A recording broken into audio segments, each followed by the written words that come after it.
Today we're going to talk about the Immune Alliance, the immune system. We just moved to our new office, so I stopped the videos for a while. It was very hectic moving to the new office. So we're not talking about any disease or any virus or any bacteria. We're just talking about how the immune system operates, how it works all together. So I've had a lot of people ask me this recently, which is why I've come back to this. I've done some of this in the past, but I'm coming back to it now because so many people, I have people coming in that think we have a marvelous immune system. If we do things, it'll work correctly, all the way to we don't have much of an immune system and we need a lot of help. So we're just going to talk about the immune system. The first place to start is the Immune Alliance, which I have right here in red. The stomach is the first line of defense. So when we look at the stomach right here, and I drew these little makeshift drawings, the stomach, the pH in the stomach should be 1.5 to 2.0.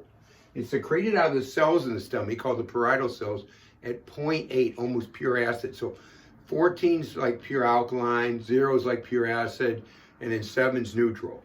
So this stomach should be really acidic. And then when food comes down, let's say there's bacteria, virus, parasite, if it's at this pH level, then it's going to fry it. It's going to cook it. I mean, it's going to be gone. It's that simple. So that's the first line of defense. And we'll deal with this later. I'm going to do another one on the digestive system too. But that's the first line of defense.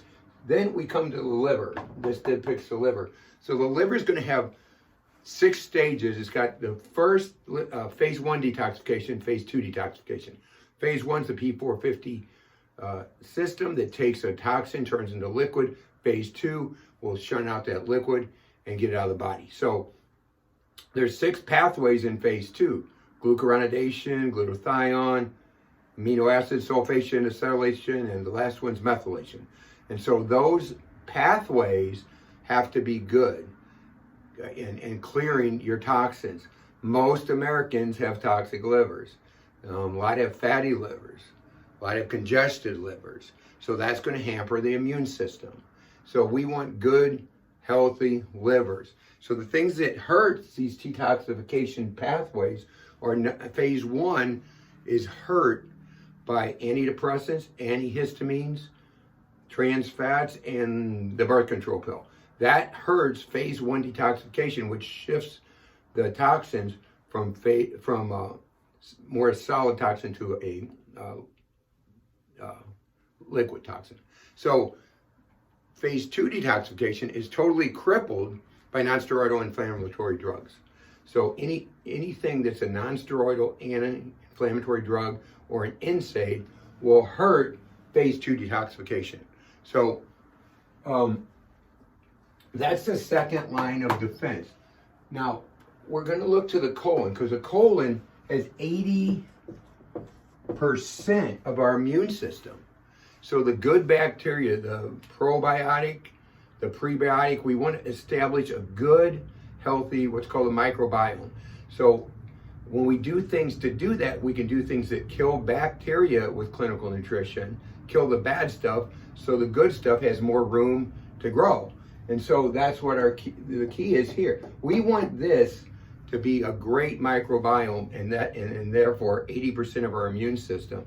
So most people don't understand that. A lot of people take prebiotics, that's great, probiotics, but we need prebiotics to make it reproduce on ourselves. You don't need to be on it forever. Anytime you take an antibiotic though, you need to reboot that because it kills the gut microbiome.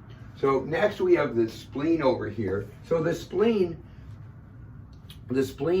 before you're born, is going to deal with red and white blood cells. It's going to make red and white blood cells. After you're born, it just helps to discard the reds, but it helps to form the white blood cells. So the spleen is a big organ. Probably the most overlooked in clinical nutrition is the spleen. But it's a big organ so far as the immune system. Now the long bones, let's say the femur, the big bone in the top of your leg, right here, they form little bitty T lymphocytes. And so they're immature T lymphocytes. So they travel to this thymus gland, and this thymus gland will mature those T lymphocytes. So if somebody's not getting over a virus or some kind of illness, you got to be looking at what's going on in the thymus gland. So we see a lot of that now. People come in, they were sick and they're just not getting over it. We have to look at the thymus gland. So that's how the immune alliance works. And any part of this picture that's not working is going to affect the immune alliance and therefore the whole immune system. So we have to be healthy in order for this to work. Eating whole foods, eating good foods. It's good to do detoxification. My wife and I do detoxification ourselves twice a year because we want to get rid of toxins. We want everything to be working. So now the next step we're going to go is these white blood cells here. So the lymphocytes are matured here, and here they are right here in the white blood cells. So the white blood cells, neutrophils, eosinophils, lymphocytes, monocytes, basophils. So these guys, when the antigen comes in, and we need this to be healthy, so this can work. So the antigen comes in, the virus, the bacteria. Like I said, this isn't about any particular disease or anything, but just in general. Here comes an antigen or pathogen, and these guys are going to kick into action. So the first thing that happens is the monocyte right here. This is kind of a slow guy. He's just going to grab that antigen, and he's just going to hold it there. So the rest of them can come do their job.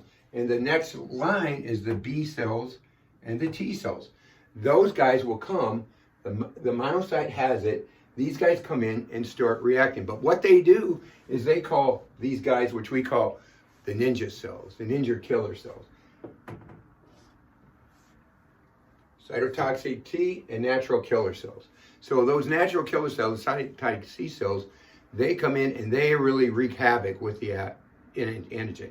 That's how it works if you're healthy, okay, if you're doing the right thing. So they're going to come in and do it. And what they do, they call for more. These guys, they're so crazy. They're just killing it. But they can get too aggressive. So we have, our body's created so amazingly. We have these guys, the T regulatory cells and the T suppressor cells. Now these T suppressor cells and these T regulatory cells will come in and calm down those ninjas so they don't get too crazy. Now that in autoimmune disease, which I'm going to do another video on that soon, but that's what's going on, with this stuff here. That's, we have, the cells are too active. They're going too crazy. So we'll talk about that later. So that's how that comes. I'll talk about that on another video. It's got too much for today.